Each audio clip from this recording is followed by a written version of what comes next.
At the County K-9 Unit Training Center in Virginia, one German Shepherd had been labeled untrainable. Every officer gave up. He'd been through 6 handlers, growled at 5, bit 1. Nobody could approach him, not even with treats. He just sat in the back corner of his kennel, staring at the wall, unmoving for hours, sometimes days. They called him Ghost, and Ghost was about to be put down. Until one rainy morning, a quiet 9-year-old blind boy walked in, holding his mother's hand, and whispered just one word. What happened next stunned the entire police department and changed lives across the country. Ghost wasn't supposed to end up like this. He was born into a champion bloodline. His father, a decorated bomb-sniffing dog. His mother, a retired tracker. Everything in his DNA pointed toward greatness. But fate had other plans. When Ghost was just a pup, he witnessed a brutal raid that killed his first trainer, a quiet but kind man named Officer Drew Hayes. The trauma imprinted something deep into Ghost's soul. Since then, he stopped responding to commands. Any human who approached him triggered panic. Despite top-tier training, Ghost failed every temperament test. The department tried new trainers, softer voices, even emotional support programs. Nothing worked. By the age of 3, he'd been rejected by 3 states and 6 handlers. He was assigned one final evaluation before being considered too aggressive for duty, a polite phrase that meant one thing: euthanasia. Lieutenant Marvin Banks, a hardened officer with 30 years on the force, said it plainly. That dog's not broken. He's mourning. It was raining when they walked in. The mother, Sarah Langford, was visibly exhausted. Her son, Eli, clung to her hand. He wore dark sunglasses and used a cane, tapping the floor gently as he walked. They weren't here for Ghost. Not originally.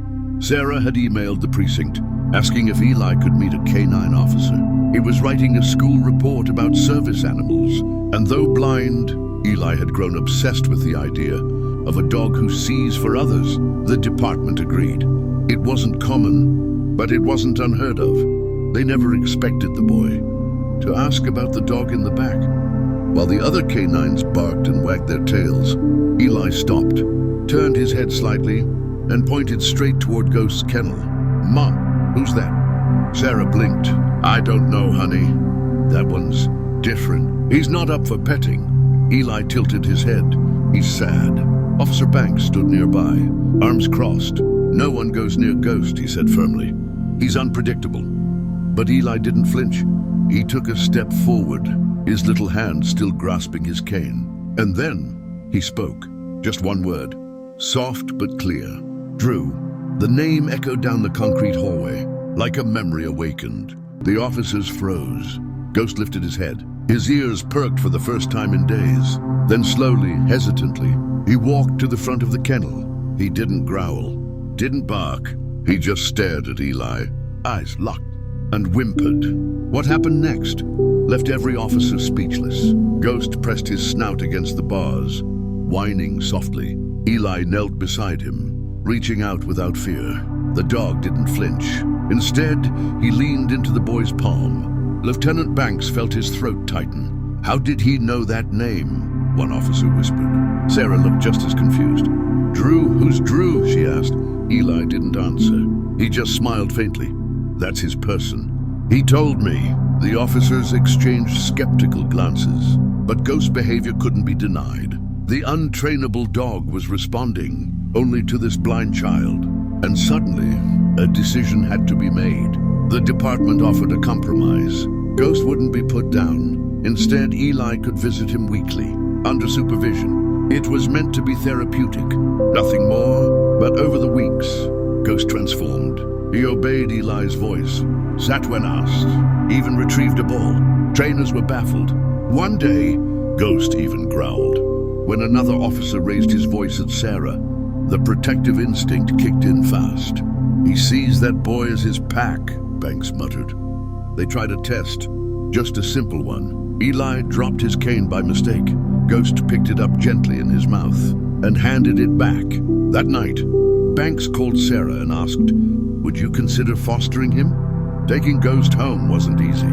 Sarah lived in a small apartment and worked 2 jobs. A German Shepherd, especially one with a history, was a massive responsibility, but she saw what Ghost did for Eli. Before, Eli rarely smiled, never talked to strangers. He kept to himself, preferring books in Braille and long silences. Now, he laughed, he played, he hugged. So she said yes, and the bond deepened. Ghost slept beside Eli's bed, paced when he cried, and barked when unfamiliar footsteps came near their door. But Sarah noticed something else too. Sometimes Ghost would stare at the empty hallway, ears twitching, as if waiting for someone who'd never return. One afternoon, Eli came home shaken. Kids had teased him during recess. They called him Blind Batman and stole his cane, laughing as he groped helplessly. Sarah was furious.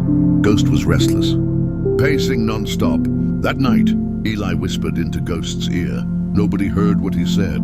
But the next morning, when Sarah took Eli to school, Ghost followed, despite being told to stay.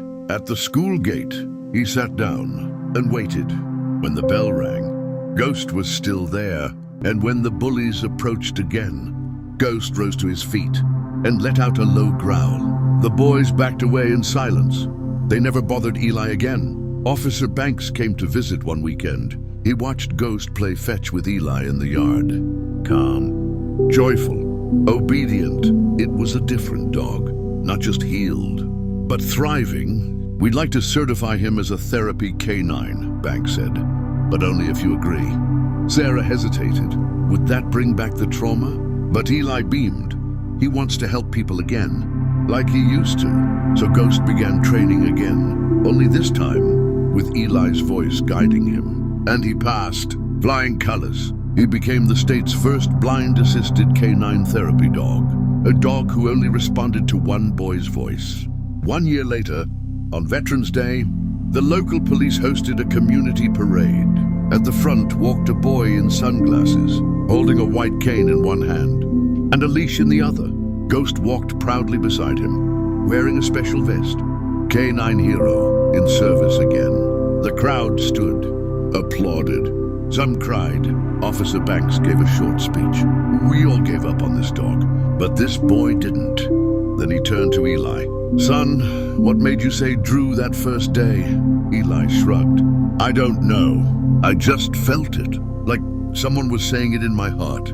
Ghost leaned into the boy and nuzzled him gently. Ghost lived for another 7 years. He served in hospitals, trauma centers, and even visited soldiers with PTSD. But he always came home to Eli. When Ghost passed, he was buried with honors, his vest folded and placed beside him. Eli, now a teenager, gave the eulogy. Ghost taught me how to see, not with my eyes, but with my heart. And maybe, just maybe, he heard someone we couldn't, someone who whispered his name when he was most lost. A bronze statue of Ghost now stands outside the police department. It bears a single word on its base, Drew, and every time a new canine is brought in for training, they pause by the statue as if paying respect to the one who found his purpose again through the heart of a blind boy.